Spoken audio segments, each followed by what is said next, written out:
Arrancamos. A Me ver, quito las gafas como, para que se vea mejor.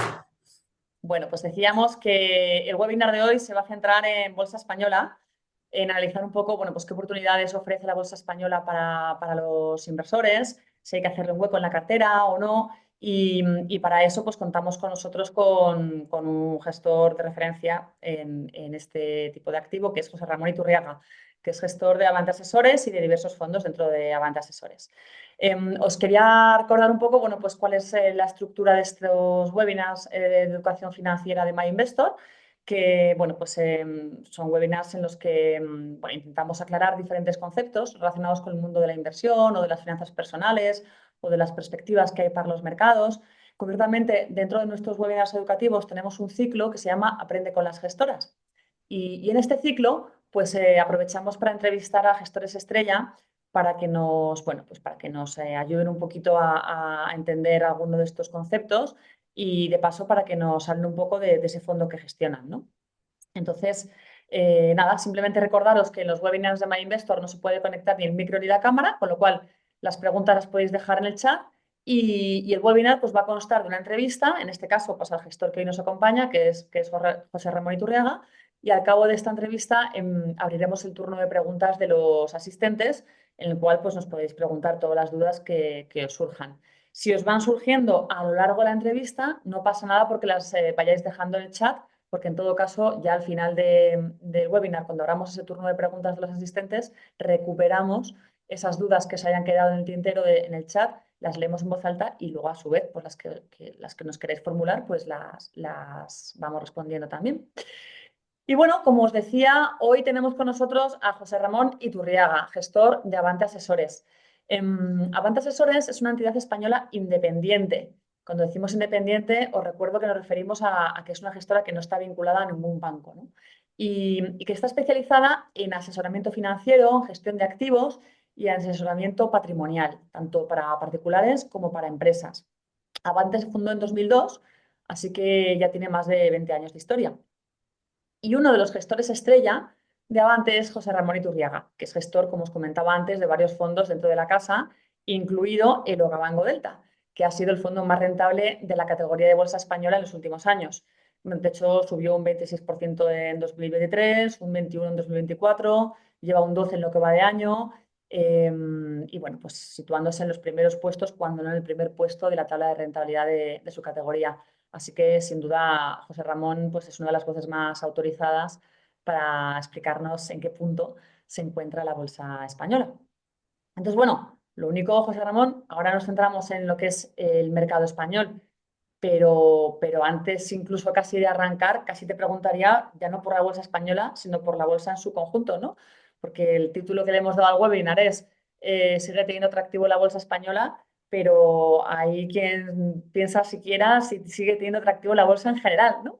¿Tú cómo ves estos momentos de tanta turbulencia que vivimos en estos últimos días? Muchas gracias por la invitación. Estoy encantado de estar aquí en este webinar. Y nada, yo creo que sí, que esa es la pregunta que procede después de ver lo que ha pasado en las bolsas en los últimos 3 días, hoy incluido. Pues yo creo que, bueno, estos momentos de zozobra, lo que hay que coger es un poquito de distancia, no dejarse llevar por el comportamiento de los mercados y entender bien lo que está pasando, ¿no? Yo creo que hoy el comportamiento que ha tenido el mercado por unos minutos, que hemos visto, los que hayan estado siguiendo la sesión, habrán visto que cuando ha salido una noticia de la posibilidad de que se congelaran los aranceles durante 90 días y luego se ha desmentido, pues el Standard Poor's ha hecho desde mínimos a máximos, el Standard Poor's 500, o sea, no un índice cualquiera, el índice más relevante de la bolsa mundial, ha subido un 9%. O sea, yo creo que esto es, claro, luego lo han desmentido y bueno, no sé ahora mismo cómo está el índice porque está subiendo y bajando, hay mucha volatilidad y se está moviendo muy al calor de los últimos titulares. Pero bueno, yo creo que este comportamiento, este movimiento como consecuencia de esa noticia que luego se ha desmentido por la Casa Blanca, yo creo que es síntoma o es claramente lo que está moviendo el mercado. Entonces, bueno, yo creo que para analizar este tema de los aranceles y la noticia que conocimos el jueves y que ha provocado tanta zozobra en los mercados, quizás lo que hay que es alejarse un poco del ruido y entender que cómo funciona un presidente tan errático como es el presidente Trump, ¿no? Yo creo que, bueno, esto va de cómo plantea las cosas, de cómo eh, las presenta y de cómo luego suele ser el desenlace, ¿no? Entonces, bueno, más allá de que lógicamente lo que planteó la semana pasada era peor de lo que esperaba el mercado, llevábamos ya tiempo rumiando la posibilidad de que se pusieran aranceles, de que estos aranceles primero fueran recíprocos y lo que planteó Trump de la semana pasada, pues yo creo que de forma muy desacertada fue algo inesperado por los mercados y de ahí la reacción. Pero con independencia de esto, yo creo que el margen de actuación que tiene Trump es poco. Dicho de otra forma, Trump se está topando con los límites de lo que puede hacer, ¿no? La reacción del mercado de estos últimos días, entre el jueves y el viernes, el Standard Poor's tuvo una caída de más del 10% y bueno, se cuentan con los dedos de una mano los periodos de 2 días en los que la bolsa americana ha registrado caídas como esta, pues yo creo que le ponen enfrente de sus propias limitaciones. Entonces, yo creo que es bastante poco probable que Trump siga adelante con el planteamiento de aranceles como lo expuso la semana pasada. Además, conociéndole, pues tiene pinta de que es una estrategia negociadora, ¿no? Él es muy dado a plantear el órdago por delante y luego a conformarse con un envite, ¿no? Entonces, bueno, pues yo creo, y lo que estamos viendo estas últimas horas de idas y venidas, de dimes directes, desmentidos y tal, pues tiene que ver con esa forma errática de proceder del presidente americano. Si nos vamos a un esquema de aranceles como el que se esperaba hace unos días antes del anuncio, que están algo por encima del 10%, bueno, pues el impacto en la economía mundial no va a ser mucho, pero yo creo que podemos concluir que en cierta medida el daño sí está hecho para, en cierta medida, los americanos con estas idas y venidas de Trump se han pegado un tiro en el pie que sería comparable a lo que pasó salvando las distancias con el Brexit en su momento, ¿no? Yo creo que Estados Unidos ahora con la discrecionalidad o con la arbitrariedad de su presidente, con la arbitrariedad de las decisiones de su presidente, yo creo que ahí, bueno, pues podemos ver que con independencia de que los resultados de los aranceles no sea el de máximos que hemos visto estos días, sino que al final acabe ya sea porque se congela la aplicación o porque acaben reduciendo los aranceles que finalmente se apliquen algo más benévolo, yo creo que el impacto en la economía americana va a ser de alguna manera mayor que en el de la economía europea y luego, bueno, pues yo creo que el euro gana protagonismo frente al dólar, sobre todo si tenemos en cuenta no solamente las arbitrariedades del presidente Trump, que van a seguir provocando volatilidad y sobre todo desconfianza para con los activos americanos, sino metemos en la ecuación pues las otras variables, ¿no? Crecimiento económico, donde como decía hace un momento, el crecimiento en Estados Unidos va a sufrir algo de menoscabo por el deterioro de la confianza que suponen estas idas y venidas. Sin embargo, en el otro lado, en el otro extremo, tenemos que Europa sí está aprovechando esta crisis y estamos viendo cómo pues, países como Alemania están cogiendo el liderazgo e impulsando políticas fiscales que puede ser que finalmente acaben teniendo un efecto positivo en el conjunto de la economía europea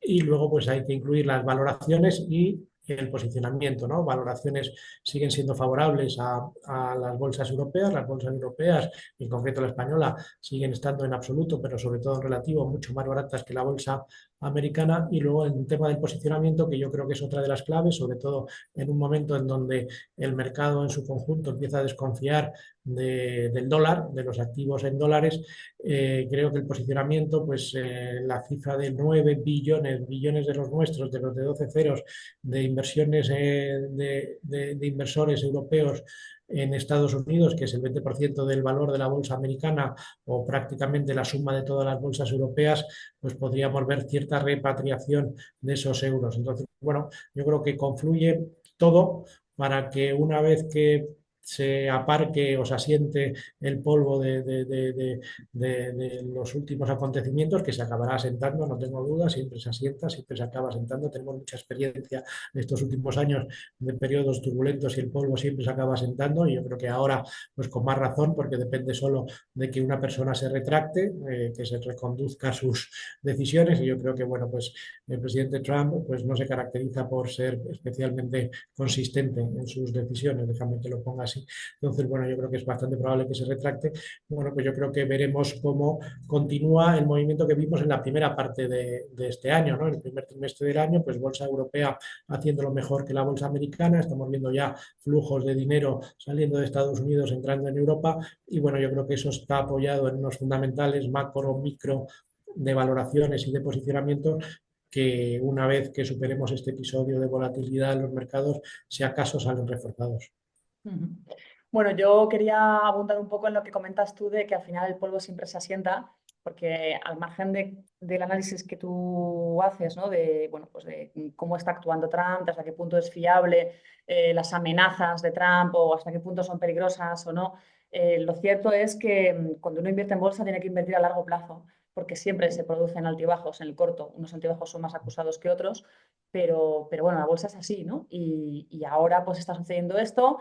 Hace unos años fue, hace no tanto, hostia, unos años fue la invasión de Ucrania, anteriormente fue el COVID, anteriormente fue, quiero decir, siempre, siempre pasan cosas y hay que estar preparado para eso, para que pasen cosas en el corto plazo, pero del mismo modo que pasan esas cosas, que suceden esas cosas, la cuestión es que luego la bolsa siempre se recupera, ¿no? Si se recuperó del COVID, por el amor de Dios, no se va a recuperar de la última jugada de Trump, ¿no? Entonces Ocurrencia, yo puedes creo que hay decir que hacer un poco de ocurrencia. llamamiento a la tranquilidad, porque si se tiene las vistas en el largo plazo, y yo creo que en un fondo de bolsa pues hay que tener un poco esa visión de largo plazo, pues bueno, pues estos unos altibajos, ¿no? Estos ruido de Yo creo fondo. que lo planteas muy bien, y yo creo que estos eventos a los que tú te referías han supuesto muy buenos puntos de entrada para la bolsa. O sea, estos días, quien esté invirtiendo estos días está construyendo la rentabilidad de los próximos años, ¿no? Y también haciendo, tirando del hilo, aprovechando el hilo que hacías la comparación con el COVID, desde luego que lo que estamos viviendo ahora, la incertidumbre que pueda suponer la guerra comercial, déjame que lo ponga así, no es comparable a lo que vivimos en los primeros compases del año 20, cuando no sabíamos, de verdad no sabíamos las consecuencias que podía tener el COVID, o el alcance de la guerra de Ucrania 2 años después, Y se o pensaba que igual era la Tercera Guerra Mundial, ¿eh? Que había ya estudios ya de claro, reseñas entonces, bueno, ahora yo para creo que estamos contemplar en la ese. posibilidad de que los misiles, o sea, Claro, quiero ahora decir, estamos, yo creo, en dentro de el un punto orden. álgido de algo que en orden de magnitud está muy por debajo del COVID, desde luego, de la guerra de Ucrania, no nada que ver con la crisis financiera o la crisis del euro del año 8, del año 12. O sea, que yo creo que, bueno, esto pasará probablemente antes que después, sobre todo porque pasa por que Trump reconduzca sus decisiones, y creo que tiene todas las de perder con el mercado, ¿no? Yo creo que no sé si tiene uno un plan. Yo soy bastante escéptico con Trump, no le tengo en muy alta estima, por así decirlo, pero en cualquier caso tú puedes tener un plan, pero cuando el mercado te da la somanta de palos que le ha dado en los 2, 3 últimos días, te has quedado sin plan. Entonces, bueno, esto es como Tyson, ¿no? ¿Te acuerdas del boxeador cuando decía que la gente subía al ring con un plan, pero cuando le calzaba la primera bofetada se quedaban sin plan? Pues eso es lo que le ha pasado a Trump, y bueno, ahora pues lo que tiene que hacer es lo que está amagando con hacer, y que probablemente, no sé si ha hecho mientras hablamos, pero que probablemente, si no lo ha hecho todavía, lo haga en las próximas horas. Bueno, pues oye, ya que hemos un poco contextualizado esta reciente crisis, entre comillas, bursátil de los últimos días, esta corrección y que, bueno, y que animamos un poco a poner el foco en el medio largo plazo, vamos a hablar del tema que nos ocupaba hoy, que es la bolsa española, ¿no? Y yo lo primero que te quería preguntar, José Ramón, es, bueno, pues que la bolsa española lo está haciendo muy bien últimamente. Fue una de las más rentables en el año pasado, en 2024, y también ha ido siendo una de las más rentables en lo que va de año, ¿no? De hecho, ahora mismo está en positivo donde otros mercados están en pérdidas. Entonces, ¿crees que aún así sigue teniendo potencial? O dicho de otro modo, ¿crees que la bolsa española debería tener su propio hueco en las carteras de los inversores? Yo creo que desde luego, o sea, yo creo que desde luego, o sea, yo creo que todos los fundamentales apoyan a la bolsa española y yo creo que las dinámicas que hemos visto en este comienzo de año y el año pasado y el anterior, pues deberían continuar, ¿no? Yo creo que la bolsa española, que por distintas razones en el entorno de tipos de interés bajo que vivimos durante mucho tiempo fue el patito feo de los mercados, ahora ha dado la vuelta por completo esos fundamentales, ¿no? Ahora la economía española es la economía desarrollada que más crece, la bolsa española tanto en términos absolutos como en relativos, es de las más baratas del mundo, en términos de bolsas desarrolladas. Es la única que en lo que llevamos de año está revisando al alza los beneficios empresariales, o sea, sus beneficios, las empresas están revisando al alza sus beneficios y luego desde el punto de vista de posicionamiento, pues sigue siendo una de las bolsas más olvidadas del mundo, junto con el resto de Europa, pero dentro de Europa, pues también es una de las más olvidadas.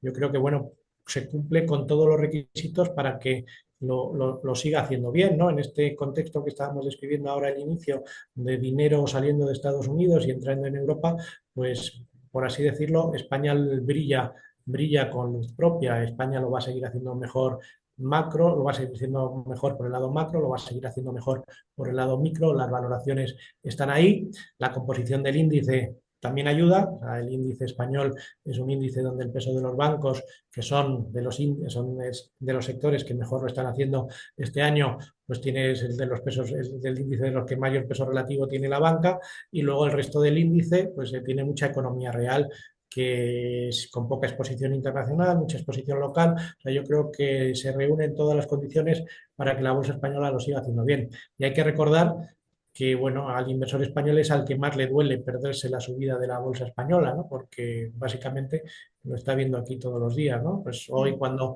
estén mirando las carteras globales, cómo lo están haciendo, pues bueno, pues el MSCI World, como has dicho tú, pues lleva un CATE bastante espectacular, porque a la caída del índice hay que sumarle la depreciación del dólar, ¿no? En lo que llevamos del año, mientras que, bueno, pues la bolsa española es de las pocas bolsas desarrolladas que hoy, después de la caída de los 3 últimos días, sigue en positivo. Ujú. Y mira, me mencionabas al inversor español, ¿no? Que mira, una de las razones por las que sería interesante invertir en bolsa española es por lo menos para no tener esa sensación de que nos estamos perdiendo algo, ¿no? Porque lo vamos a ver, nos va a salir en las noticias o en el telediario, ¿no? Si de repente el IBEX lo hace fenomenal.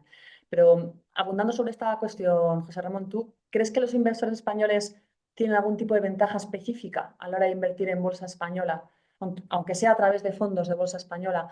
O al revés, ¿crees que el hecho de contar con más información les puede llevar con más facilidad a tomar decisiones erróneas?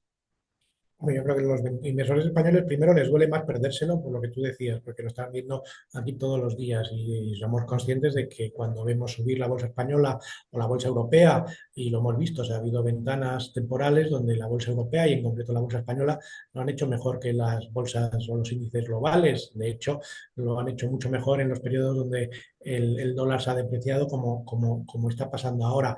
Y yo creo que la ventaja que tiene el inversor español sobre todo es que conoce muy bien los fondos españoles, que somos los que yo creo que estamos más cerca de las compañías españolas, los fondos especialistas en bolsa española, los que estamos más cerca de las compañías, los que tenemos un conocimiento, pues, por así decirlo, superior a que pueda tener los inversores extranjeros, y que podemos aprovechar mejor, pues, esas dinámicas que ahora mismo ya se han impuesto, ¿no?, en el mercado global.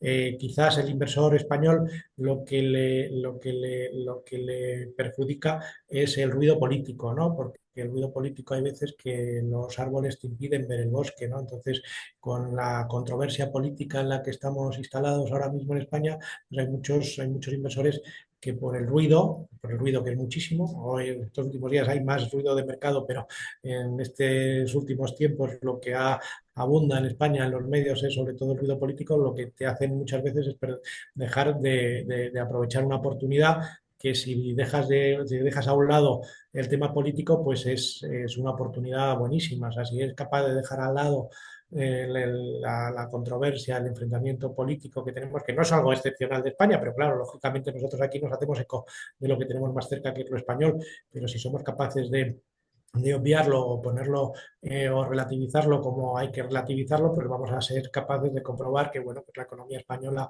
es la economía desarrollada que lleva creciendo más los últimos años y va a seguir creciendo más los próximos porque tiene el viento de cola claramente en los factores fundamentales como son el ladrillo, el turismo, con un endeudamiento del sector privado privilegiado, con una balanza de pagos que se ha dado a la vuelta, las valoraciones de la bolsa española después de estos últimos años de barbecho siguen siendo, a pesar de las subidas de estos últimos tiempos, tremendamente atractivas y el posicionamiento del inversor internacional, que es al final quien fija los precios, sigue siendo para patrones históricos, para, por ejemplo, el nivel de inversión que tenían en el anterior ciclo alcista, pues muy por debajo de esos niveles, está muy por debajo de esos niveles. O sea, yo creo que todo acompaña para que en este entorno siga haciéndolo bien y todavía hoy después de las tropelías de Trump de los últimos días, más, porque yo creo que si acaso el investment case en euros, el caso de inversión en Europa, pues sale reforzado después de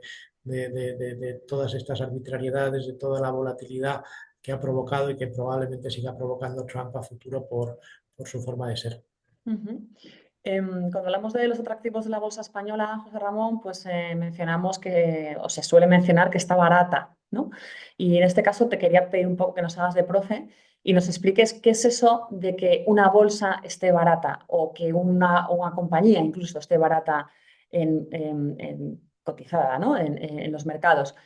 Porque, por ejemplo, se suele decir que está barata en términos de valor en libros. ¿Podría explicarnos cómo se puede saber que un mercado está barato? ¿En qué ratios o señales hay que fijarse para determinar si está barato o no? Bueno, hay muchas formas de verlo, pero yo creo que un ratio que es muy intuitivo es la rentabilidad por dividendo, ¿no? El dividendo que te paga una acción o el conjunto de un mercado sumando las distintas acciones que tiene por debajo, ¿no? Entonces, hoy, si tú miras ese ratio de rentabilidad por dividendo de los índices de los mercados desarrollados, la bolsa española y la italiana están a la par, son las bolsas que más rentabilidad por dividendo te están pagando. Eso lo que evidencia, en mi opinión, es que el precio de las acciones está bajo, ¿no? Porque actualmente las compañías españolas no están pagando, no están haciendo, no tienen un payout, no están pagando más de lo que deberían poder pagar, ¿no? Están pagando lo que pueden pagar a velocidad de crucero. Sin embargo, como el precio de las acciones está muy bajo, hace que ese ratio, que es el dividendo dividido entre el precio de la acción, ese ratio de rentabilidad por dividendo, sea muy alto, sea comparablemente mucho más alto que el de la bolsa americana, por ejemplo. Es 3 veces más alto el de la bolsa española y el de la bolsa italiana es prácticamente un 6% de rentabilidad por dividendo frente al 2% pelado que te paga la bolsa americana. Pues es 3 veces más. Eso es una forma muy intuitiva de entender que la bolsa española está barata, porque solamente si compráramos las acciones de la bolsa española y nos sentáramos sobre ellas, pues nos estaba pagando un 6% de rentabilidad por dividendo, que es pues prácticamente el doble de lo que te está pagando el bono a 10 años español, mucho más de lo que te está pagando la bolsa americana y bueno, solo comparable a lo que te está pagando la bolsa italiana. Ujú. Entonces, ¿a ti te parece que es una buena idea, José Ramón, invertir en este mercado siguiendo este criterio? Quiero decir, invertir en bolsa española para beneficiarse de esta rentabilidad por dividendo, creando, por ejemplo, una cartera de valores con dividendos atractivos o invirtiendo en fondos que tengan un poco este sesgo hacia el dividendo. Lo digo porque ya Bueno, sabes que el mundo de los dividendos hay como dos grandes corrientes, ¿no? O sea, los amantes del dividendo que están buscando compañías con dividendos jugosos y los detractores, de alguna manera, del dividendo, que dicen que las compañías no deberían repartir dividendo, que deberían utilizar esos beneficios para crecer, ¿no? Que todo lo que sea compañía que reparte dividendos, que es una compañía que en realidad pues, ya no tiene ese potencial de crecimiento que tienen otras, ¿no? Eh, bueno, yo creo que lo que hay que ver es el payout. Si el payout es normalizado, si es un payout normalizado y con ese payout normalizado las rentabilidades por dividendos son atractivas, eso lo que te quiere decir es que es una compañía que está atractiva desde el punto de vista de valoración. O sea, yo lo único que lo utilizaría es, yo no haría una cartera, o sea, no invierto con criterios de rentabilidad por dividendos, sino lo utilizo, o creo que es una forma intuitiva de comparar distintos mercados y ver el atractivo relativo que puede tener uno frente a otros. Si tenemos en cuenta que estas compañías todas están gestionadas de forma eficiente y están pagando el payout que pueden pagar en los distintos momentos del mercado.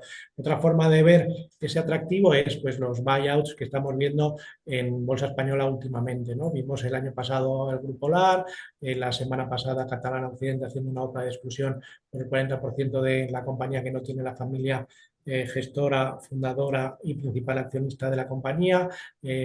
Bueno, estamos viendo que hay otras compañías que están en esas circunstancias. Yo creo que esos son síntomas inequívocos de esa ineficiencia en los mercados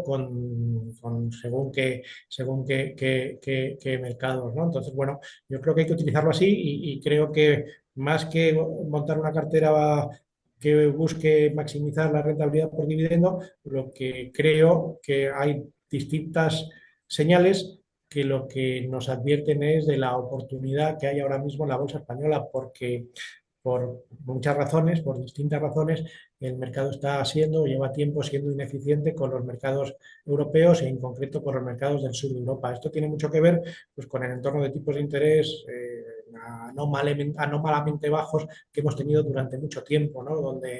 Que ha tenido muchas consecuencias en los mercados de capitales, ¿no? Ha producido una asignación ineficiente en los mercados de capitales. Eso ha sido, bueno, pues desde lo que hemos visto en los private equity, que han sido los grandes beneficiarios de esa ineficiencia de alocación en los mercados de capitales, pero en concreto en las bolsas lo que ha pasado es que durante muchos años solo han funcionado, solo han tenido atractivo los sectores más de crecimiento, ¿no? Entonces, bueno, ahora en un entorno de tipos de interés normalizado, lo que pasa es que, claro, este es el entorno normal, lo excepcional ha sido lo anterior, lo que pasa es que como lo excepcional se ha mantenido en el tiempo mucho, mucho tiempo, pues valga la redundancia, pues hemos tendido, o parte del mercado ha tendido a considerar lo excepcional normal, y no es así.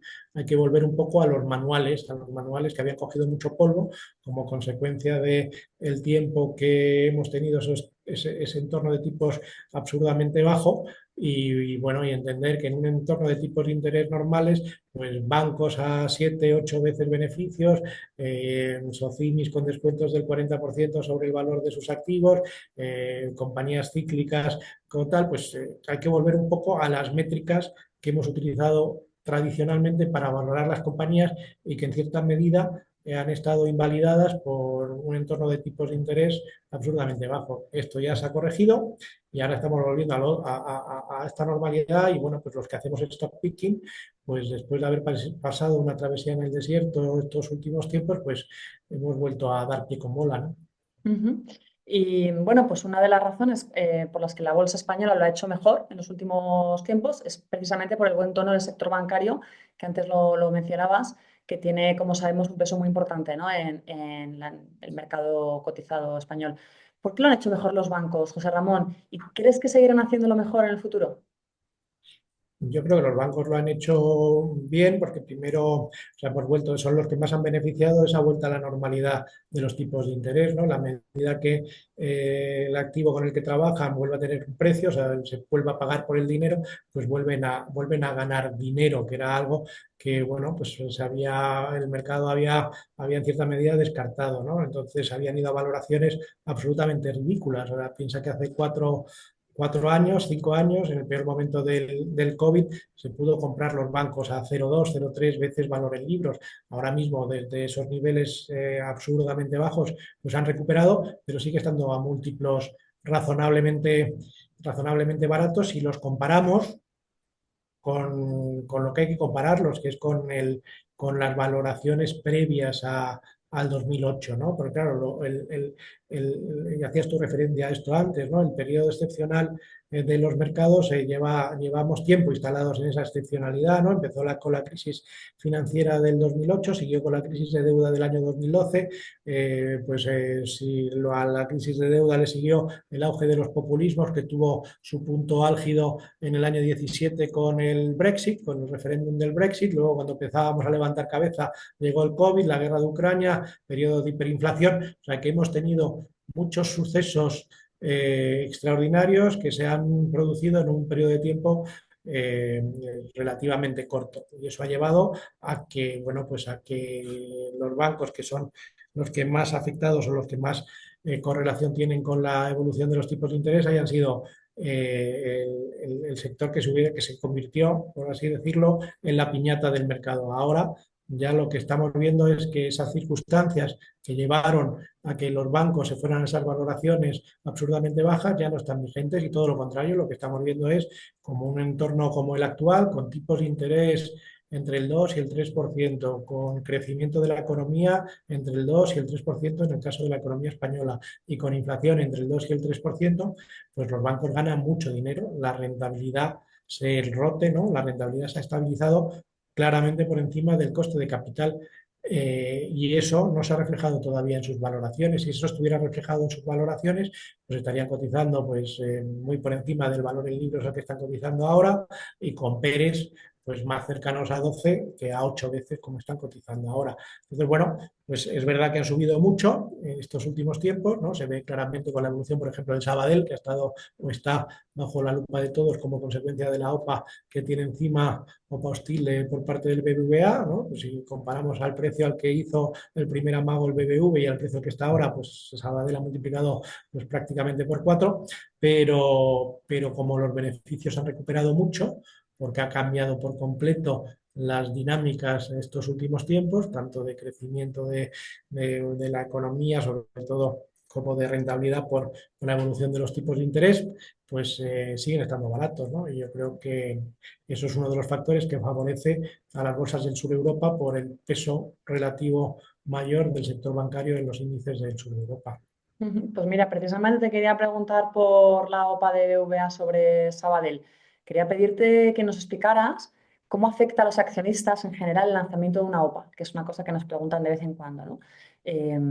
Eso desde un punto de vista como más teórico y ya en el caso de BVA y Sabadell, ¿cuál es tu pronóstico? O sea, ¿no? ¿Qué crees tú que pasará? Si conseguirá o no conseguirá efectuar esa OPA BVA.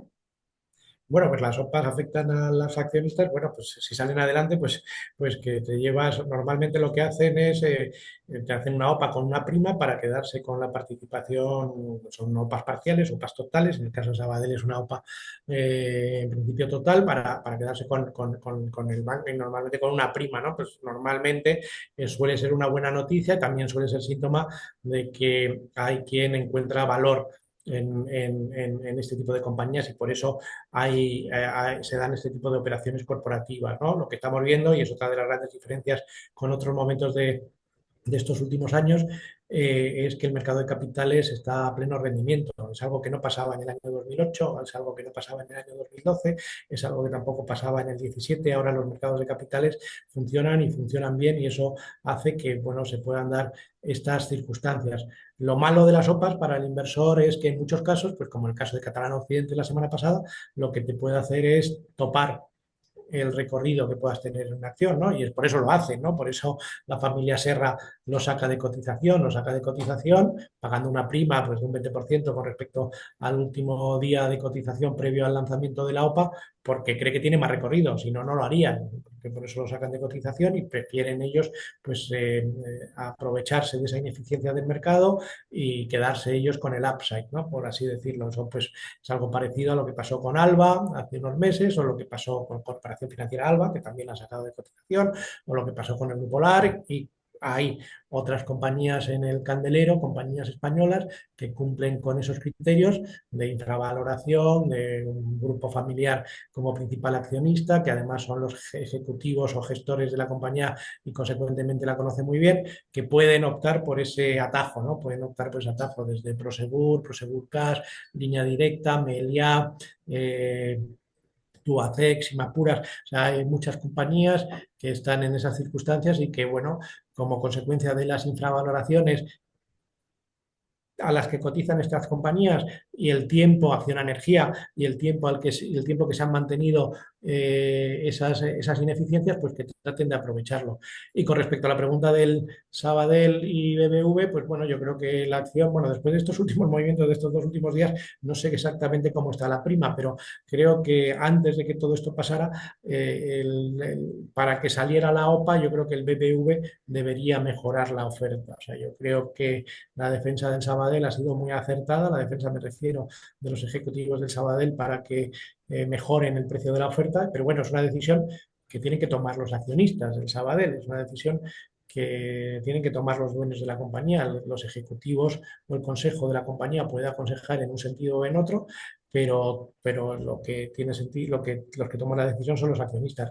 Aquí el sentido de estas ofertas, de estas operaciones, pues normalmente en el caso de los bancos, la concentración bancaria, uno más uno es más que dos, ¿no? Básicamente por la reducción, las sinergias de costes, ¿no? Las sinergias de costes suelen ser muy evidentes. En el caso de Sabadell y BBV, pues hay unas sinergias de costes claras, hay unas sinergias de ingresos, pues también hay algo de sinergias de ingresos y es algo que tiene sentido estratégico, tiene sentido industrial, tiene sentido económico, pero tal y como están cotizando actualmente, probablemente el BBV, que yo creo que no tiene más remedio que hacerlo, después de cómo ha sido la historia, ¿no? La intrahistoria de esta OPA o de esta oferta, ¿no? Que empezó ya hace unos años, se truncó y luego pues lo que ha pasado en los últimos 12 14 meses, pues yo creo que no tiene más remedio que seguir para adelante mejorando la oferta en un 10-15%, porque es algo que llegados a este punto no se puede dejar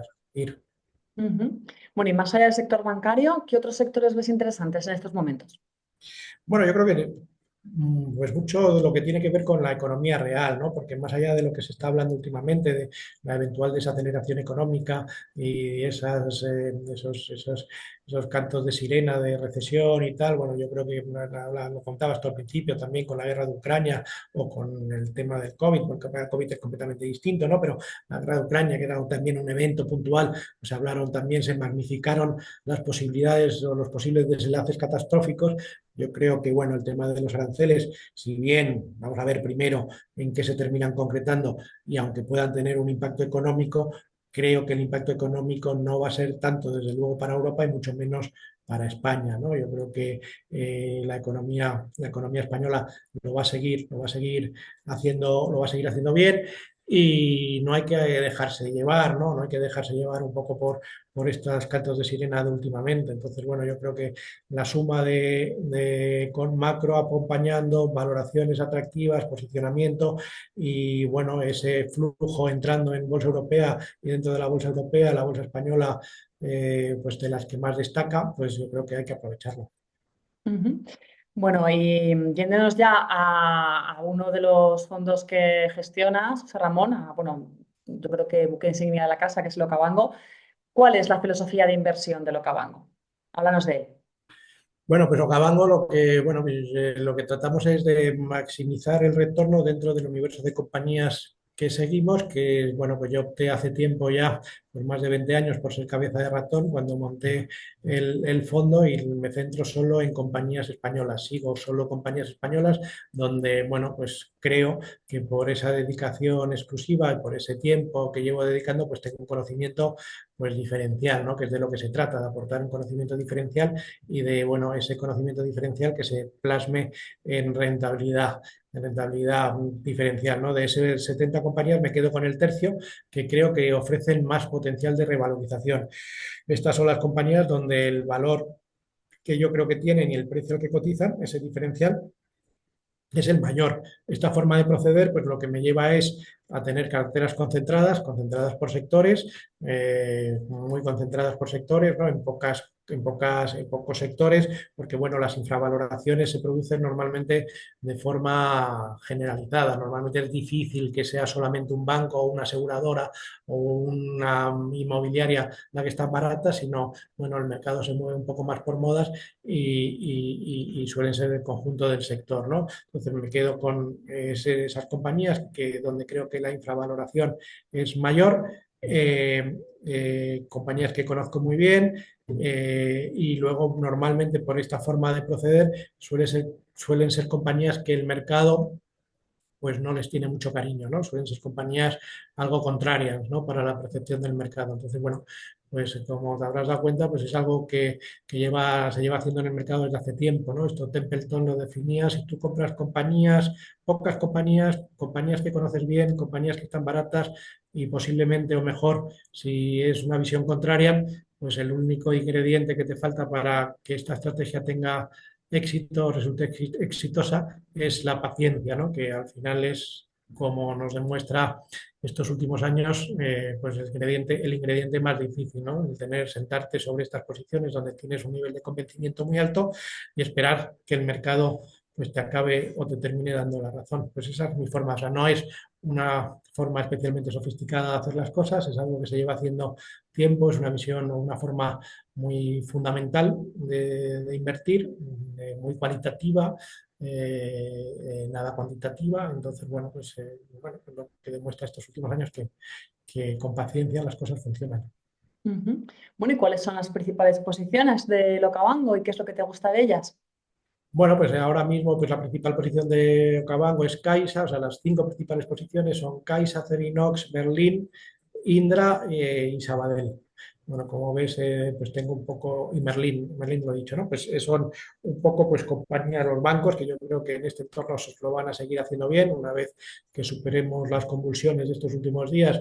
Yo creo que la única razón que hay detrás de las ventas en los bancos de estos últimos días, de los bancos europeos en general, es el muy buen comportamiento que acumulaban estos últimos tiempos. No hay ninguna otra razón. Los bancos no se van a ver afectados por los aranceles. Tampoco creo que el menoscabo en el crecimiento de la economía vaya a ser mucho. Consecuentemente, no va a cambiar tampoco el tranco o la política de los bancos centrales, o sea, la política de tipos de interés, en un momento donde además, y yo creo que esto es lo que el mercado todavía no ha somatizado, es que los balances de los bancos van a empezar a crecer. Yo creo que va a ser una muy buena prueba del algodón lo que vamos a ver a finales de este mes con los resultados del primer trimestre, donde los bancos yo creo que nos van a dar indicaciones de cómo el activo, después de muchos años, donde como consecuencia de lo que hemos vivido, y vuelvo a insistir en esa excepcionalidad de estos últimos años, pues vuelven a crecer y lo lógico es que el activo de la banca pues crezca con el PIB nominal. Pues esto en el caso español es en torno al 5%, que es bueno, por cierto, lo que dijo la Caixa en su Investor Day a finales del año pasado, en noviembre del año pasado, ¿no? Que el activo y sorprendió mucho al mercado, ¿no? Porque claro, como al final el sesgo, el peso de lo que ha pasado estos últimos años sesga mucho nuestro análisis de los próximos. El corto plazo reciente nos sesga en nuestro análisis y yo creo que lo que hay que entender es que lo que estamos es volviendo a la normalidad y la normalidad no tiene nada que ver con lo que ha pasado estos últimos años. Poder comprar bancos a 8 veces beneficios con rentabilidades por dividendo de CaixaBank, por ejemplo, superiores al 7%, es un muy buen indicador del atractivo que tiene la banca en su conjunto. Pues el Sabadell yo creo que está en lo mismo y bueno, tienes la eventualidad de que el BBV mejore la oferta en las próximas semanas. Y luego en el caso de pues de una SOCIMI como Merlin, pues el descuento con el que cotiza sobre el valor de sus activos en un momento donde, bueno, los tipos bajando lo que hacen es que las valoraciones de estos activos pues empiecen a revisar al alta, donde además han desmontado los mitos o los relatos que había sobre los distintos usos de oficinas. Pues bueno, pues lo que estamos viendo es que las oficinas, en el caso de España, desde luego, pues el tema del teletrabajo, el impacto ha sido mínimo, los centros comerciales pues están en métricas ya por encima de año récord, que fue el año 19, el año pasado ya estaban por encima y este año ya están, siguen por encima del año pasado. Entonces, bueno, los centros de datos, yo creo que en el caso de Merlín, el tema de los centros de datos aporta un crecimiento diferencial en los próximos años que el mercado, desde luego, a estas valoraciones no está reflejando. Entonces, bueno, yo creo que hay muchos factores, o sea, son compañías que yo, en mi opinión, creo que el mercado está pasando por alto una oportunidad y que, bueno, pues veremos, pero creo que siguen teniendo recorrido. En el caso de Acerinox, pues es otro ejemplo de compañía que si la comparas con sus homónimas americanas, y Acerinox es fundamentalmente una compañía americana, o sea, si lo miras por el origen de su cuenta de resultados, es una compañía norteamericana y está cotizando pues prácticamente a una tercera parte de lo que cotizan sus homónimas americanas por el hecho de tener su domicilio social aquí en España. Yo creo que, bueno, pues es una de las compañías que además se beneficia con la política arancelaria de Trump, porque fabrica directamente allí. O sea, yo creo que es otra oportunidad de inversión. Indra, que es la otra compañía que te había mencionado como principal posición, pues bueno, pues lo está haciendo muy bien, pero yo creo que lo va a seguir haciendo muy bien como consecuencia del incremento del gasto en defensa, que no es un one-off, es algo que es estructural y que desde luego pues una compañía como Indra, que está cotizando prácticamente a la mitad de múltiplo que sus comparables europeas, pues tiene todavía mucho recorrido. De hecho, un resumen así muy rápido del investment Bueno, case. pero yo creo que está bien ya no solo para hablar de cada una de esas compañías, sino porque yo creo que ejemplifican muy bien pues tu visión, ¿no? Tanto de mercado español como del estilo de inversión que tiene el fondo, ¿no? Que tiene Okavango. Y yéndonos ya un poco al resto de los fondos que gestionas, José Ramón, como Kalahari, como el Spanish Opportunities, Avante Sector Inmobiliario, ¿nos podrías dar una breve pincelada sobre cada uno de ellos? Bueno, Spanish Opportunities es un fondo espejo de Okavango, pero lo que Ujú. pasa es que está en Luxemburgo. Un fondo, Okavango es un fondo de derecho español y Spanish es el mismo fondo, pero de derecho luxemburgués. Kalahari también es muy fácil de explicar porque es un fondo, por así decirlo, descafeinado. Es la versión descafeinada de Okavango o de Spanish. Es un fondo mixto donde la parte de renta fija, que oscila entre un 40-50%, no asumimos riesgo por la parte de renta fija, es renta fija española a corto plazo, entre un año, 18 meses, 12, 18, 24 meses, y luego es la cartera de Okavango o de Spanish replicada en el porcentaje de renta variable, que es entre un 50 y un 60%. O sea que estos dos fondos, estos tres fondos, es lo mismo en distintas versiones, ¿no? En la versión descafeinada o en la versión luxemburguesa. Y el caso del sector inmobiliario, Avante Sector Inmobiliario, yo creo que es una forma muy eficiente de acceder al sector inmobiliario. En este caso es un fondo europeo, son compañías europeas inmobiliarias que yo creo que, bueno, pues yo creo que, bueno, el inversor español, no solo el español, pero desde luego el español, que es muy aficionado a invertir en ladrillo, a través de las compañías cotizadas, encuentra una forma muy eficiente de llegar al mercado inmobiliario. No solamente inviertes en las mejores compañías de Europa, ahora mismo con un sesgo claramente a España, porque yo creo que el ciclo inmobiliario en España tiene más atractivo que el del resto de países europeos, pero estás invirtiendo en las mejores compañías que lógicamente están gestionadas por los mejores equipos gestores, que además tienen los mejores activos, ¿no? Pues si miras Colonial, pues es la compañía española, pero probablemente europea, con mejores activos de oficina, ¿no? Que está diversificada por distintos usos, ¿no? Estás invirtiendo en compañías que tienen un pie en oficinas, otro en centros comerciales, también en usos centros comerciales, también en logística y luego también en usos emergentes, como puede ser ahora el más disruptivo, como pueden ser los centros de datos, u otros como pueden ser desde los trasteros al co-living o esas fórmulas que estamos viendo que están irrumpiendo, que con el ladrillo como subyacente, pues optas a rentabilidades algo más altas que los usos tradicionales, ¿no? Y luego, bueno, yo creo que además en el caso de las compañías cotizadas, pues se produce el milagro del agua y el vino, ¿no? Porque un activo que por definición no es líquido, invirtiendo a través de estas compañías cotizadas, pues lo haces líquido, ¿no? Tienes liquidez diaria invirtiendo en estas compañías, en un momento donde además, y por eso fue la razón que lo lanzamos el fondo hace ahora prácticamente 2 años y el comportamiento que ha tenido ha sido muy bueno, pues las valoraciones de estas compañías, de estas SOCIMIS, de estas compañías promotoras inmobiliarias, de estas compañías hoteleras, pues cotizan con unos descuentos sobre el valor intrínseco de sus activos, pues muy abultado. O sea, eso se ha cerrado algo este último año y medio, pero sigue siendo bastante, bastante atractivo. O sea, yo creo que es una forma muy eficiente de llegar al mercado inmobiliario a través de las mejores compañías de una forma diversificada y con liquidez diaria. Ujú. Y no sé si de estos fondos de los que hemos hablado, bueno, pues del Kalahari o del sector inmobiliario, ¿hay alguna compañía de la que no que quieras destacar? ¿Alguna que no esté en la cartera del Okavango y que no nos hayas mencionado antes, sino que sea más específica? Bueno, Kalahari tiene las mismas compañías que Okavango, que es la cartera es la misma, la cartera de renta variable es la misma. En el caso del De sector coberturas, ¿no? A lo mejor. bueno, lo que pasa es que ahí también es una gestión bastante poco sofisticada y en la parte de renta fija no asumimos riesgo, o sea, asumimos riesgo de corto plazo en las letras españolas, bueno, europeas o españolas fundamentalmente, o sea, no hay riesgo por la parte de renta fija, o sea, es una versión descafeinada pues porque en estos últimos años algo de mayor volatilidad, bueno, pues es una forma de poner un pie o de invertir con algo de menos volatilidad en renta variable española, que sigue teniendo un atractivo muy interesante. O sea, de los fondos de los fondos mixtos que mejor comportamiento han tenido de estos últimos años, comparándolos con los europeos del sector. O sea, es uno de los mejores fondos por performance estos últimos años. Y en el caso del avance sector inmobiliario, pues lo ha hecho mucho mejor estos últimos años que su índice de referencia, el índice de referencia de inmobiliarias europeas, básicamente por su sesgo a las compañías españolas y también por dentro de compañías españolas el sesgo a promotoras, ¿no? Las promotoras, y esto es algo de lo que no te he hablado antes, que también tenemos exposición en Okavango, en Spanish Opportunities en Kalahari, pero en el caso del fondo inmobiliario tiene un peso mucho mayor que pueda tener el índice europeo el índice europeo inmobiliario. Y yo creo que es que las promotoras cotizadas españolas, bueno, las tres grandes desde luego, Aedas, Neinor y Metrovacesa, pero no solo estas tres, sino pues también alguna más de perfil más familiar, como puede ser Inmobiliaria del Sur, pues tienen ahora mismo el viento clarísimamente de cola, ¿no? El problema de la vivienda de España es la falta de oferta. Entonces, bueno, pues estas compañías se benefician de esa falta de oferta y yo creo que el crecimiento que van a tener los próximos años y,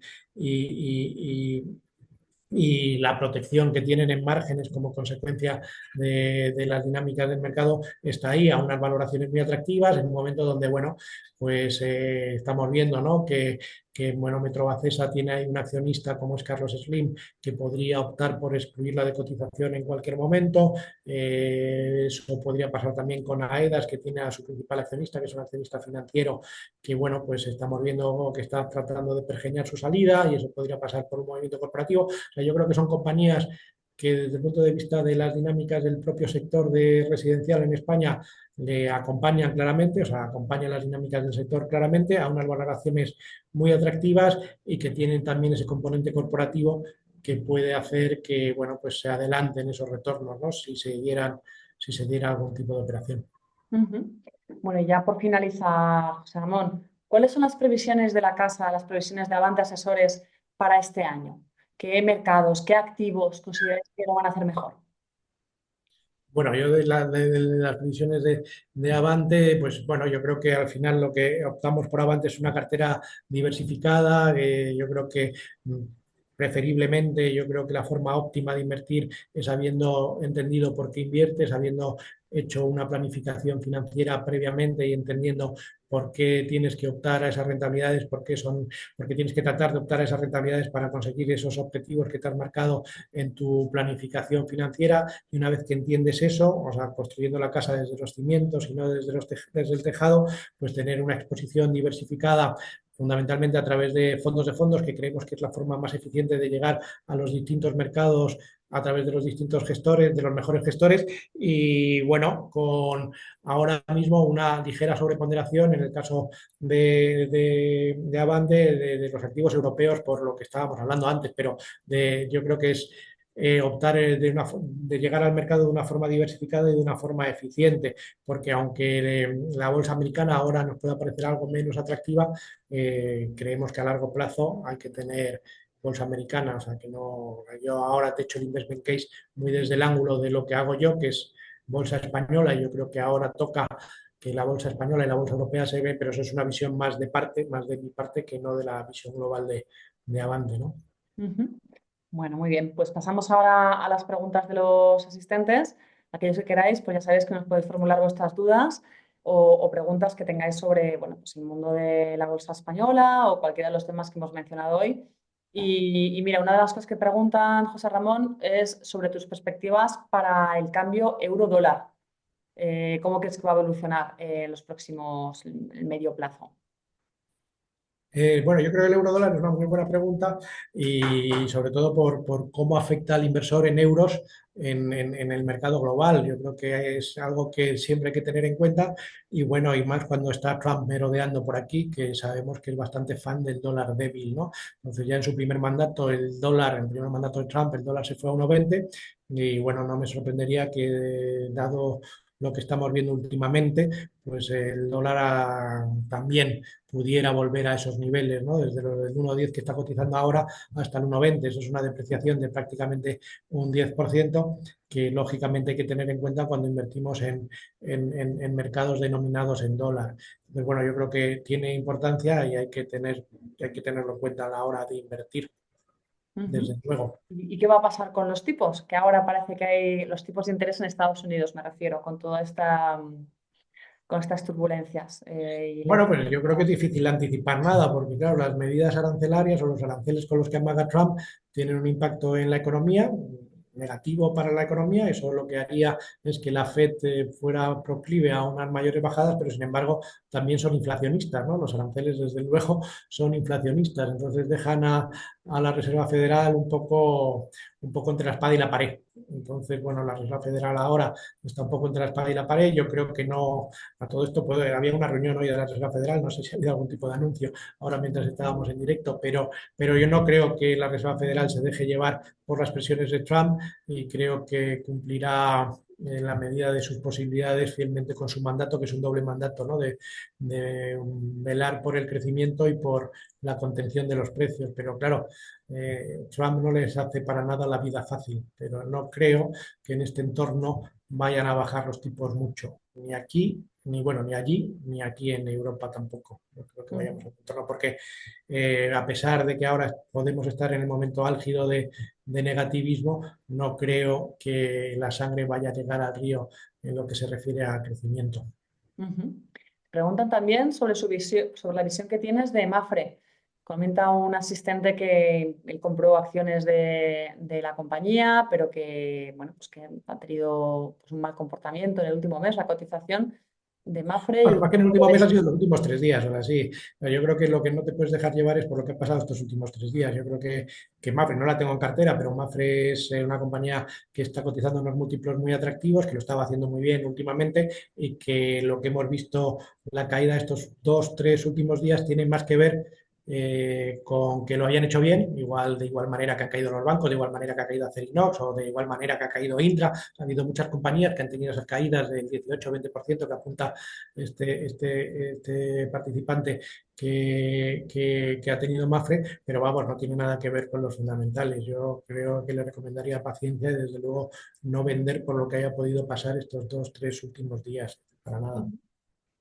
pregunta otro asistente, que además es cliente de Locabango, bueno, que es partícipe, vamos, de Locabango Delta, que bueno, pues dado que la banca tiene un peso específico elevado dentro del fondo, ¿qué tipo de movimientos haces o hacéis dentro de este fondo, teniendo en cuenta esta concentración sectorial, para intentar defender un poco pues, la rentabilidad del fondo ante, bueno, pues, ante el castigo que sufren los bancos en momentos como el actual, ¿no?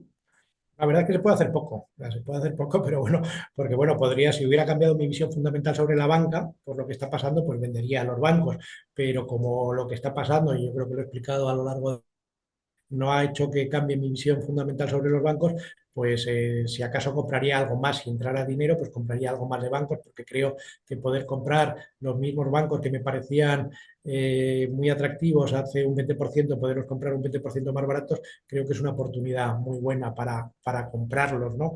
Entonces, bueno, yo creo que lo que no hay que dejarse llevar es por estos movimientos del mercado, lo que hay que tratar es siempre de tener la perspectiva suficiente para entender si han cambiado o no estos fundamentales y yo creo que en el caso de la banca española, todo lo contrario, yo creo que va a ser la banca española junto con el resto de la banca europea, va a ser uno de los claros beneficiarios de ese movimiento de capitales de Estados Unidos hacia Europa. O sea, porque, bueno, pues el sector bancario es un sector muy significado, muy importante dentro de no solamente la bolsa española, sino el resto de la bolsa europea y va a ser claramente, como ya estábamos viéndolo en el primer trimestre de este año y en la última parte del año pasado, uno de los claros sectores que se está beneficiando y se va a seguir beneficiando de ese trasvase de capitales de Estados Unidos a Europa y más si tenemos en cuenta el entorno de valoraciones actuales y el resto de fundamentales, como puede ser el crecimiento económico, que en el caso de España está fuera de toda duda, y un entorno de tipos de interés que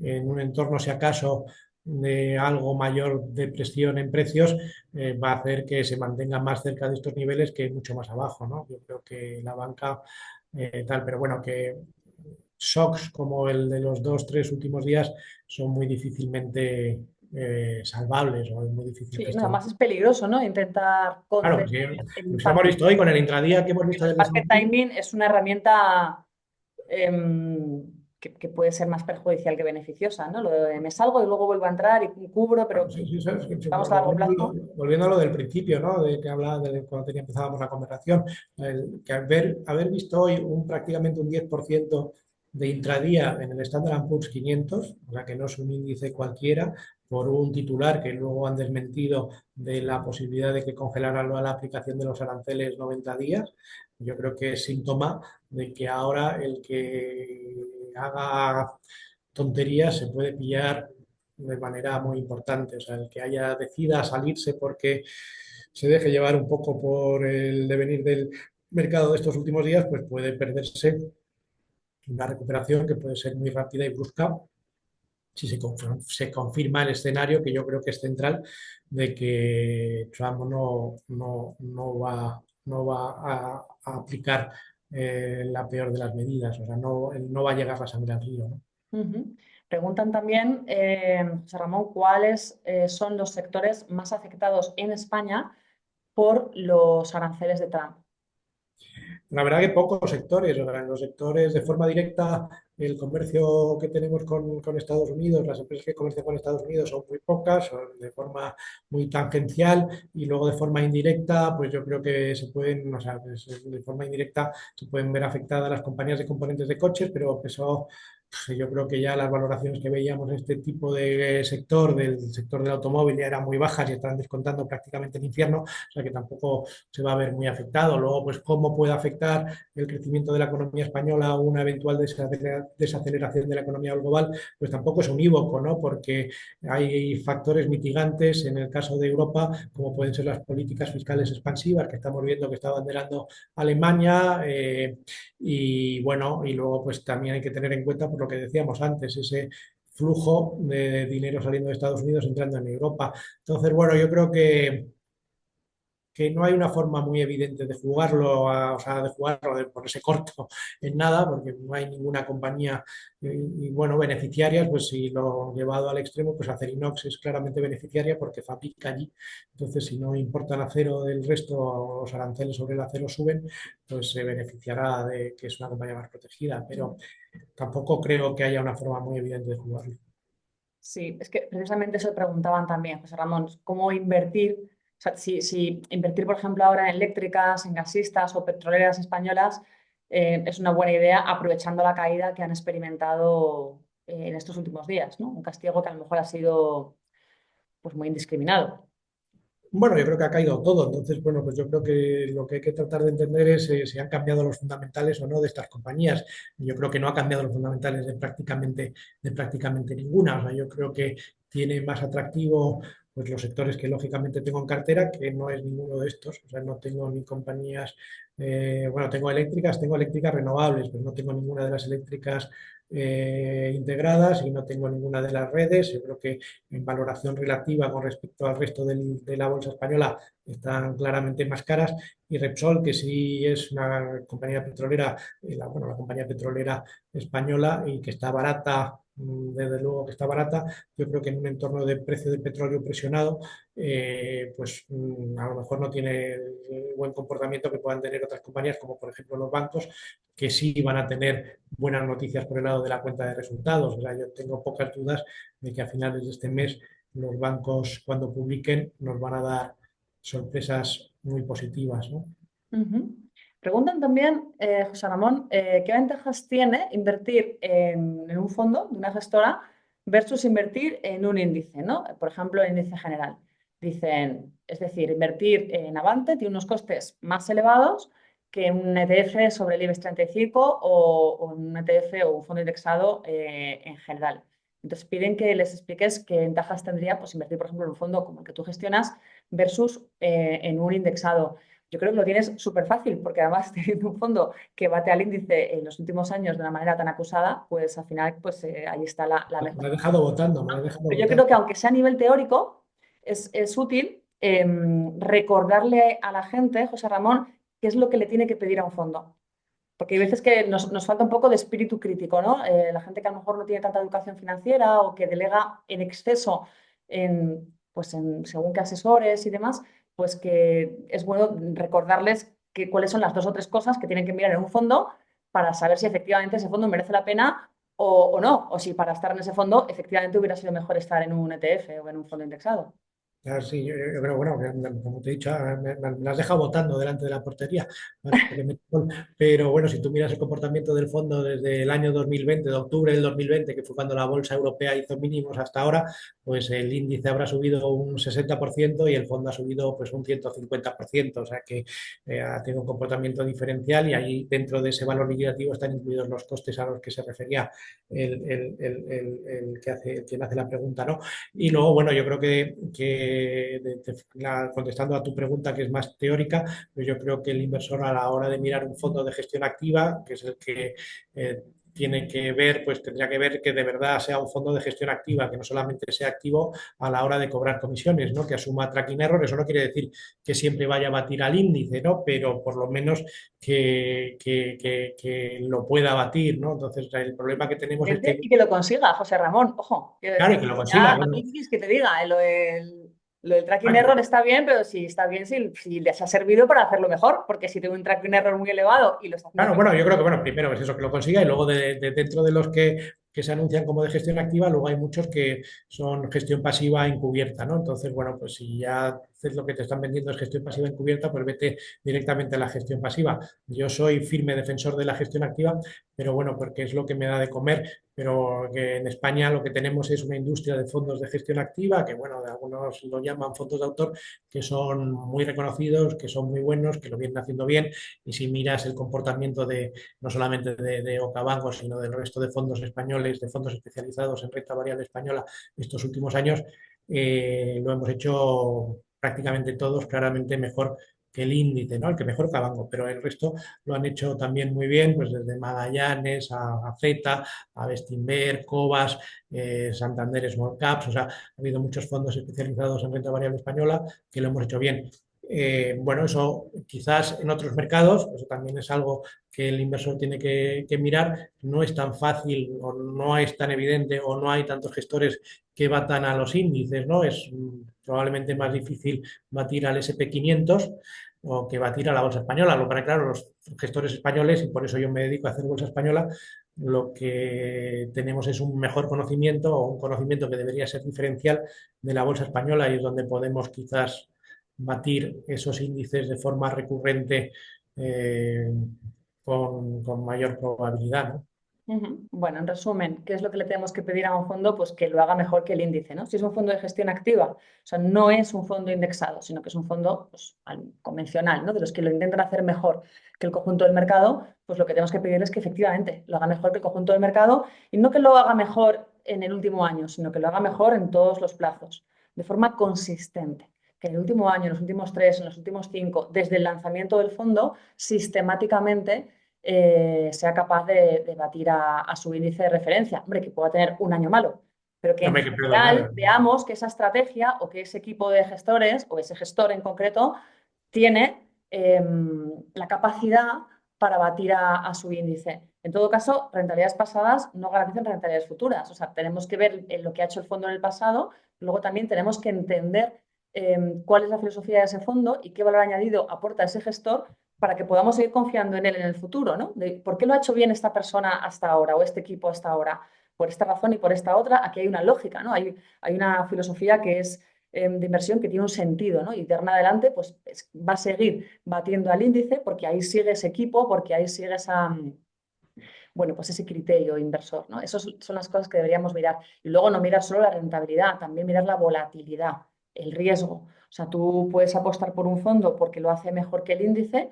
o puedes apostar por un fondo porque lo hace igual que el índice, pero con menos volatilidad, con menos altibajos, con menos sustos, con menos riesgo, ¿no? O sea, acordaros siempre que la rentabilidad es una variable y la otra cara de esa variable es el riesgo, que se mide en términos de volatilidad. Entonces, un buen gestor va a darte la volatilidad más ajustada posible para la mayor cantidad de rentabilidad posible. Y la vara de medir pues va a ser siempre el índice de referencia. Entonces, si lo hace bien, en el fondo da igual las comisiones que cobre, porque esas comisiones se van a detraer de la rentabilidad. Si pese a las comisiones que cobre es capaz de ser más rentable, pues fenomenal. Ole él, ¿no? El problema es cuando cobran unas comisiones elevadas y no solo las cobran, sino que además no bate al índice y a veces incluso no bate al índice precisamente por esas comisiones tan elevadas, ¿no? Ahí es cuando ya deberíamos pensarnos qué estamos haciendo ahí. Preguntan también, José Ramón, aunque esta pregunta es más de planificación financiera, pero bueno, igual podemos darles alguna noción, aunque sea muy genérica. ¿Qué porcentaje de una cartera debería dedicarse a un fondo de bolsa española, ¿no? Podríamos recomendarle a alguien que invirtiera. El asistente en concreto nos dice que él tiene una cartera de 50.000 euros, ¿como cuánto le podríamos decir que invirtiera en un fondo de bolsa española? Yo a priori, ahora le dejamos la respuesta a José Ramón, yo a priori diría que depende de tu perfil de tolerancia al riesgo y de tu horizonte temporal, que son las dos grandes variables que van a determinar cuál es el porcentaje en términos generales de bolsa que deberías tener en cartera, ¿no? O sea, no, si tú tienes un perfil de tolerancia al riesgo muy bajo o si quieres recuperar el dinero de aquí a un año, pues no vas a tener el 100% de tu dinero en bolsa española, por muy bueno que sea el fondo de bolsa española del que estemos hablando. O sea, ahí tiene que haber una serie de parámetros que desconocemos, ¿no? En el caso de este inversor. Pero bueno, grosso modo, no sé si le puedes dar alguna pista, José Ramón. Bueno, yo creo que es lo que tú decías, ¿no? Yo creo que tiene más que ver con tu perfil de planificación financiera, o sea, con tus objetivos de rentabilidad que vienen determinados por tu planificación financiera y en función de eso, de tu cartera tendrás que tener una alocación o una inversión en renta variable y dentro de tu cartera de renta variable, claro, lógicamente, si lo que tienes que optar a rentabilidades más altas por tu objetivo de planificación financiera, tendrás que tener una inversión más alta en renta variable y luego de la renta variable pues tendrás que tener un porcentaje en renta variable española, que yo creo que de esa parte de renta variable española, pues entre un 5 y un 10% está bien, más de un 5 o un 10% de toda tu cartera de renta variable es mucho, pero yo creo que, como decía antes, hay que tener siempre algo de renta variable española, el inversor español tiene que tener algo de renta variable española por un tema de que si no, lo vas a pasar mal cuando lo hace mal, lo hace bien la renta variable española, ¿no? Yo creo que en los últimos años el mejor comportamiento relativo de los índices globales, de los índices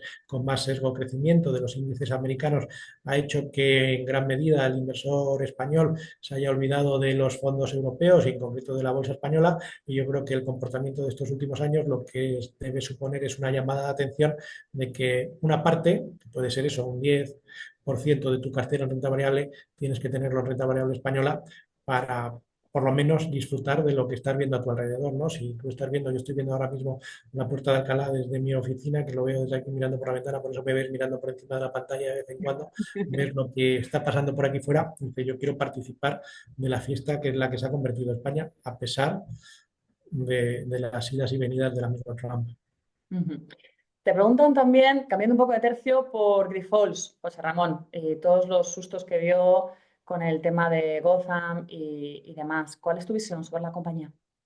Bueno, yo no tenía Grifols, no tuve Grifols en su momento, era una compañía que había cierta controversia sobre el gobierno corporativo, sobre el tema de la fiabilidad de las cifras y bueno, yo creo que ahora mismo, como no la tenía en su momento, tampoco es una guerra en la que quiera entrar ahora. O sea, yo no es una compañía que tenga en la cabeza porque, bueno, dejé de considerarla invertible hace tiempo y bueno, puede ser que ahora, después de los últimos acontecimientos, ya lo sea, pero no está dentro de mi radar, o sea, no puedo dar una recomendación. Ujú. Y cambiando de tema, ¿qué visión tienes sobre el euro digital que se comenta que se implementará a finales de este año? Bueno, el euro digital va a ser algo testimonial, ¿no? El euro digital va a ser pues, como un monedero que no va a suponer ningún cambio. Lo que sí tengo es una opinión muy fuerte sobre las criptomonedas. Es una opinión muy fuerte y muy negativa. O sea, que creo que las criptomonedas bueno, es una especie de Ponzi donde solamente las compras, como estamos viendo últimamente. O sea, la caída de las criptomonedas, las pocas alegrías que me he llevado estos días es como las criptomonedas y el Bitcoin en concreto, que bueno, iba a emerger como una reserva de valor que en circunstancias de volatilidad como la que estamos viviendo iban a aguantar, pues estamos viendo que no. Estamos viendo que los que habían comprado las cripto no lo hacían porque consideraran que era una reserva de valor, sino que las compraban exclusivamente porque pensaban que iba a venir detrás un incauto pagando un precio más alto que el que ellos habían pagado por algo cuyo valor intrínseco es cercano a cero.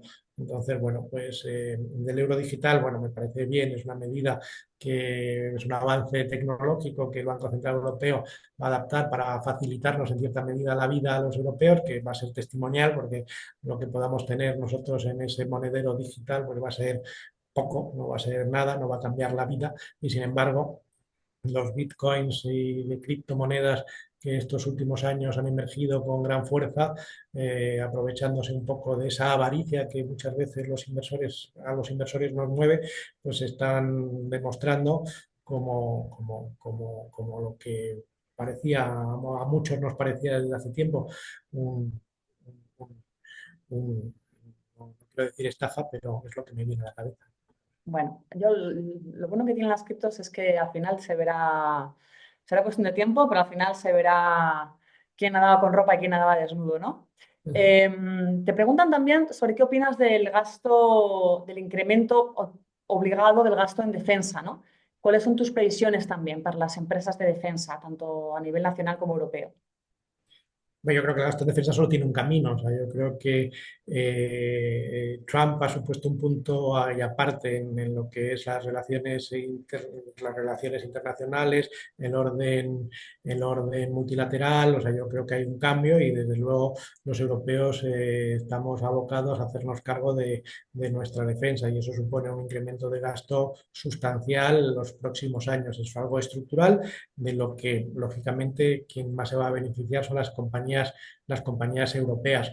Entonces, bueno, yo creo que esto está ahí, o sea, esto es crecimiento para muchas de estas compañías y en el caso de España, bueno, pues tenemos la posibilidad de invertir a través de una compañía como Indra, que más allá de controversias que ha habido sobre la calidad o no de su gobierno corporativo, yo creo que es una muy buena compañía que tiene sentido, o sea, una muy buena compañía que está cotizando a múltiplos atractivos y que se va a beneficiar mucho de este incremento en defensa que se va a producir los próximos años en el conjunto de Europa. Del resto de compañías europeas no puedo opinar porque no lo sigo.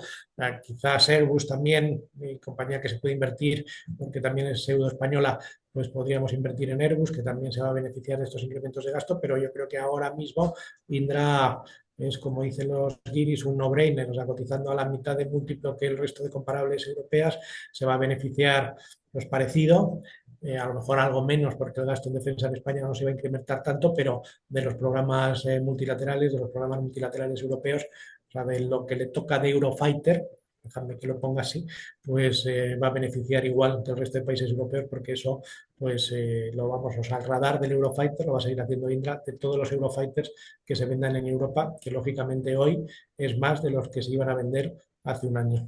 Ujú. Bueno, y ya para terminar, José Ramón, veo aquí unas últimas preguntas.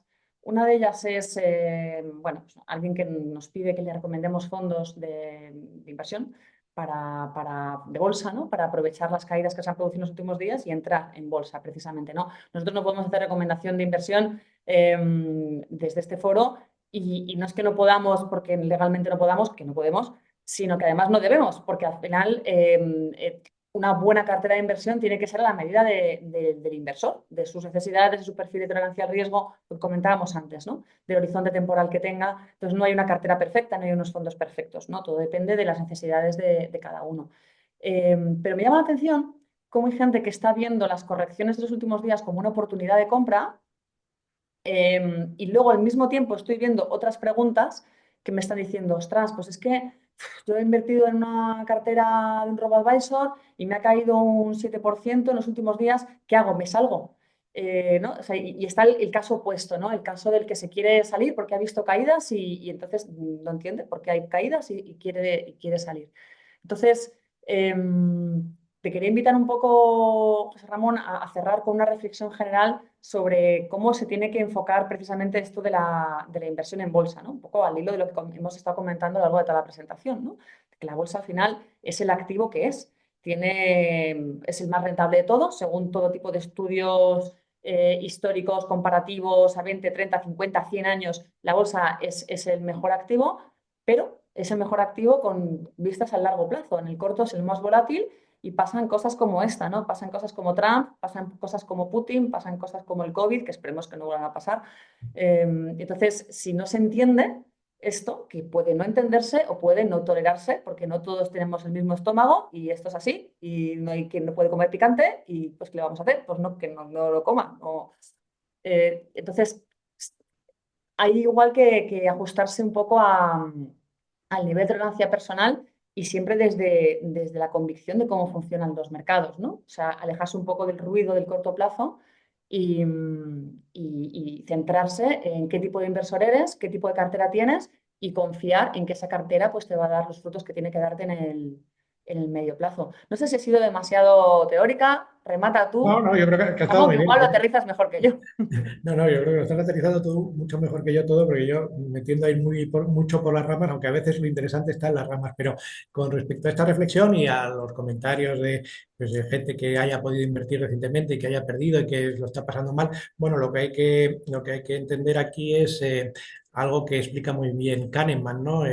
Kahneman, el reciente premio Nobel de Economía, que era psicólogo, aunque le hayan dado el premio Nobel de Economía, y que hizo muchísimo trabajo en todo lo que toca todo lo tocante con el behavioral finance. Behavioral finance, que es cómo afectan las emociones a la hora de relacionarnos con el dinero. Y básicamente la conclusión es que las emociones son el peor consejero financiero, ¿no? Entonces ahora pues, esta gente que le aprieta el zapato y que empieza a pensar que lo puede perder todo, lo que hay que decirle es que no lo va a perder todo. O sea, que desde luego que no lo va a perder todo y que, por supuesto, que nuestra mejor recomendación es que no siga o que no haga caso a su estómago, que no siga o que no haga caso a sus emociones.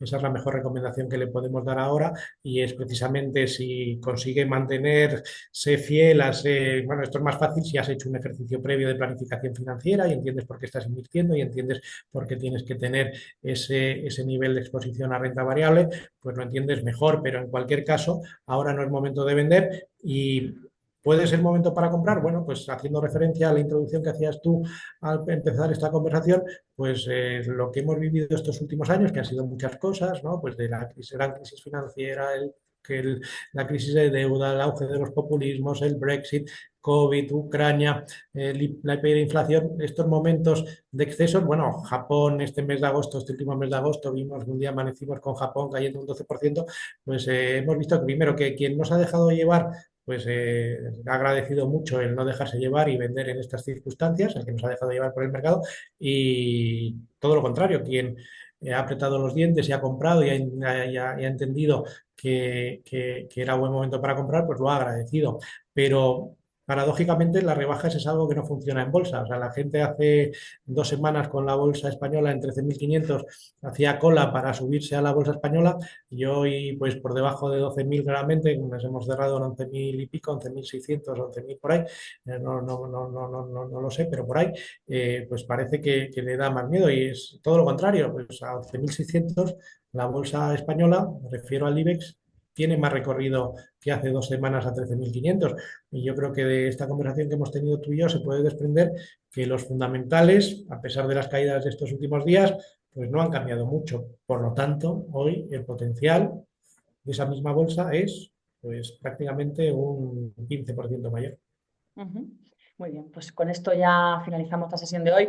Os recuerdo que la grabación del webinar, que nos han preguntado también en el chat, pues para los que os hayáis conectado tarde, os hayáis conectado en el último momento, no os preocupéis porque la grabación de este webinar estará disponible a partir de mañana en el blog de educación financiera de MyInvestor y también en nuestro canal de YouTube. Vais a poder encontrar tanto la grabación del webinar como el audio, que nos lo pedís mucho también, ¿no? Para escucharlo en formato podcast y lo encontraréis pues tanto en el blog como en Spotify, en iVoox y en otras plataformas de podcast. Así que por nuestra parte nada más, solo me queda pues darle las gracias a nuestro invitado de hoy, a José Ramón Iturriaga, gestor de Avante Asesores. Muchísimas gracias, José Ramón, por acompañarnos hoy. Pues muchas gracias a vosotros, me ha encantado estar contigo y aquí me tenéis para lo que necesitéis y a ver si la próxima vez pues nos volvemos a ver con el IBEX a 15.000. Claro que sí. Y muchísimas gracias a los asistentes por acompañarnos. Que paséis una muy buena tarde. Adiós, buenas tardes.